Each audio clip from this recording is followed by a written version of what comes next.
Welcome students.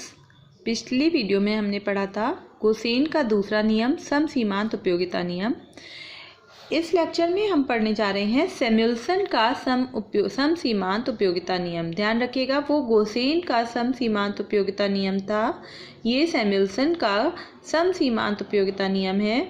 Professor Samuelson ने Gaussian के नियम की आलोचना करते हुए कहा कि उपभोक्ता जिन इकाइयों का या जिन वस्तुओं का उपभोग करता है उनकी कीमत एक जैसी नहीं होती है, बल्कि उनकी कीमत में अंतर होता है।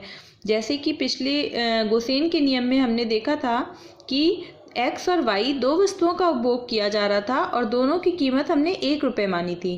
तो सैमुअल्सन ने इस बात की आलोचना की और उन्होंने ये कहा कि जो दो वस्तुओं का उपभोग किया जाता है उनकी कीमत में भी अंतर होता है। तो इस स्थिति में उन दोनों वस्तुओं के अनुपात को, सीमांत उपयोगिता और उनके मध्य के अनुपात को बराबर करके हम इसकी सीमांत उपयोगिता को नापते हैं। इस अनुपात को बराबर करने के लिए हम क्या करते हैं, जितनी मार्जिनल यूटिलिटी x से यानी सीमांत उपयोगिता x वस्तु से मिल रही है उसे हम डिवाइड कर लेते हैं प्राइस ऑफ x यानी कि x वस्तु की कीमत से। तो ये बराबर हो जाएगा।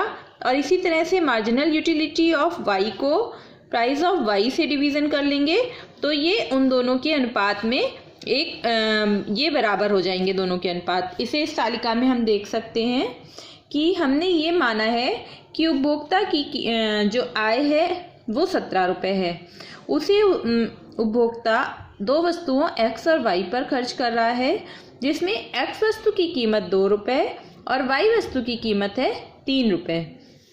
तो x वस्तु की प्रत्येक इकाई से मिलने वाली मार्जिनल यूटिलिटी ये है और y वस्तु की प्रत्येक इकाई से मिलने वाली मार्जिनल यूटिलिटी ये है। इनके अनुपात को जब हम बराबर करते हैं इनके प्राइस से डिवीज़न करके तो हमें ये टेबल मिलती है।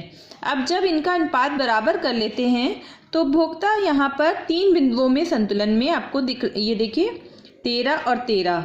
ये 13 से मतलब है कि यहाँ पर, एक मिनट रुकिएगा, उपभोक्ता अगर y वस्तु की 2 और x वस्तु की 3 इकाइयों का उपभोग करेगा तो कितनी उपयोगिता, कैसे उपभोक्ता की पूरी आय खर्च हो रही है। अगर y वस्तु की 3, यहाँ पे देखिए तो y है 3 रुपये की, तो अगर y वस्तु की 3 × 3 = 9 और x वस्तु की 2 और x वस्तु की कीमत भी 2 है तो 2 = 4।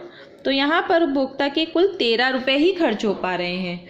तो वो इस संयोग पर नहीं रुकेगा, किसी अन्य संयोग पर जाएगा। अब नेक्स्ट संयोग है 10 और 10।